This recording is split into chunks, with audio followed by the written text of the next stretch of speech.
2 દિવસ પૂર્વે જ હાલ 7.5 રૂપિયાનો વધારો ઝીકાયો છે। આપણે સૌ જાણીએ છીએ કે પેટ્રોલ અને ડીઝલ એ લોકોની રોજિંદી જરૂરિયાતની એક ચીજવસ્તુ છે, પણ મહત્વની વાત એ જ રહી છે કે એના ઉપર 1 રૂપિયો 2 રૂપિયા કે 3 રૂપિયા જેટલા પણ રૂપિયાનો એના ઉપર વધારો થાય છે એની સીધી અસર એ સંલગ્ન વિવિધ ચીજવસ્તુઓ પર અને સેવાઓ પર પડે છે।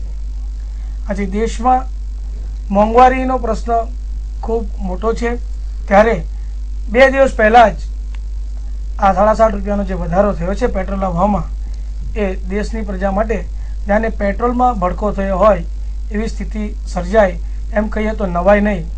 તો આ એક રાષ્ટ્રીય લેવલનો પ્રશ્ન છે, દેશના સંચાલનને લગતો આ પ્રશ્ન છે, આ વહીવટી તંત્રને લગતો પ્રશ્ન છે।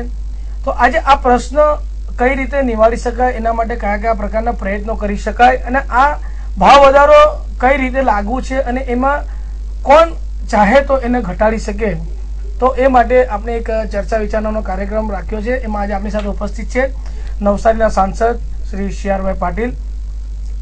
પાટીલ સાહેબ, તમારા મતે પેટ્રોલના જે ભાવ વધારો છે એમાં તમારું શું કહેવું છે? મિત્રો, હું આપને પેટ્રોલના ભાવ વધારાની વાત કરતા પહેલા 2009ના જાન્યુઆરી મહિનામાં લઈ જવા માંગુ છું। યુપીએ 1ની ગવર્મેન્ટ ચાલતી હતી અને થોડા દિવસ પછી ઇલેક્શન હતું, એટલે ભાવ વધવાનો કોઈ શક્યતાઓ તે વખતે દેખાતી નહોતી। 2009ના જાન્યુઆરીની અંદર પેટ્રોલનો ભાવ 44 રૂપિયા 40 પૈસા હતો, 42 પૈસા જેવો હતો। ઇલેક્શન થયું અને ફરીથી જ્યારે યુપીએ 2ની સરકાર બની અને 3 વર્ષ પછી આજે ભાવ 77 રૂપિયા થઈ ગયો છે। હું ફરી તમને એક ફિગર સુધારી લઉં કે જ્યારે 2009ના જાન્યુઆરીમાં ભાવ 40 રૂપિયા હતો અને આજે 37 રૂપિયા છે અને 77 રૂપિયા છે, એટલે કે 37 રૂપિયાનો વધારો આ 3 વર્ષની અંદર આ યુપીએ અને કોંગ્રેસની સરકારે આ દેશના લોકો ઉપર લાદ્યો છે। આપણે જે કહ્યું ને કે પેટ્રોલનો ભાવ વધારો દરેક ચીજ અને વસ્તુને મોંઘી કરે છે, દરેક સેવાઓને મોંઘી કરે છે અને એની સીધી અસર સામાન્ય પરિવાર ઉપર તરત જ આવતી હોય છે। પેટ્રોલ અને ડીઝલના ભાવ વધારાને કારણે સીધો શાકભાજીના ભાવ વધે છે, કેમ કે ટ્રાન્સપોર્ટેશનમાં એનાથી મોંઘું થાય છે।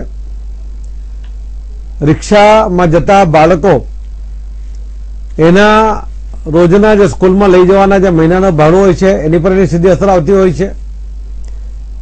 એટલે કે પેટ્રોલ અને ડીઝલનો ભાવ વધારો સીધી રીતે સામાન્ય માણસના જીવન ઉપર અસર કરે છે અને ઇમિડિયેટ અસર કરે છે, એના કારણે એમનું જીવન ધોયેલું થઈ જાય છે। મિત્રો, હું એવું માનું છું કે આજે કદાચ 15,000નો પગાર સામાન્ય રીતે ઘણા બધા ઓછા લોકોનો છે। કદાચ જો આપણે મધ્યમ વર્ગની આવક ગણીએ તો મહિને 10,000 રૂપિયાની આવક હોય અને કોઈ પણ રીતે ગૃહિણી પોતાનું બજેટ 1 મહિનાનું પૂરું કરી શકતી નથી, એવી સ્થિતિ આ મોંઘવારીને કારણે થઈ છે। મિત્રો, હું તો એમ કહું છું કે યુપીએની ગવર્મેન્ટ જ્યારે ફરીથી રિપીટ થઈ તેમાં મનમોહનસિંહે એક જે પ્રોમિસ કર્યો હતો ઇલેક્શન પહેલા કે અમારી સરકાર જો ફરીથી રિપીટ થશે તો અમે 100 દિવસની અંદર આ ભાવ વધારાને કાબૂમાં લઈશું। એનો કાબૂમાં લેવાનો અર્થ એવો હતો કે જો ત્યારે 40 રૂપિયા પેટ્રોલ છે તો કદાચ એ 30 રૂપિયા સુધી ફરીથી લઈ આવે એવું પ્રોમિસ એની અંદર હતું। લોકોએ મનમોહનસિંહમાં વિશ્વાસ કર્યો, કોંગ્રેસને મત આપ્યા, આજે પેટ ભરીને પસ્તાઈ રહ્યા છે। 100 દિવસ એટલે કે લગભગ 3 મહિનાનો ગાળો તો ક્યાં વીતી ગયો, 3 વર્ષનો ગાળો વીતી ગયો છે અને 40ના 77 એટલે કે ડબલ જેવો ભાવ એ પેટ્રોલમાં થયો છે। એટલે કાબુ કરવાની તો વાત જ નથી, ઉલટા કૂદકો ને ભૂસકે ભાવ વધે છે।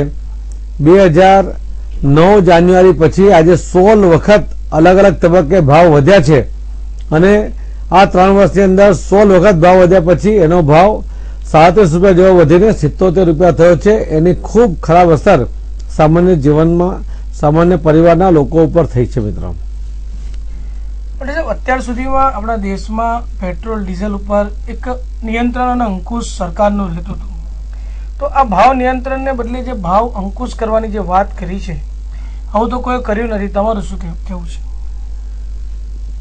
આજે એના પરિણામો લોકો સમક્ષ આવી ગયા છે. આ જે કઈ ઓઇલ કંપનીઓ છે, બધી જ કંપનીઓ સરકારના હસ્તકની કંપનીઓ છે. જો સામાન્ય લોકોને રાહત આપી હોય તો કેન્દ્રની સરકાર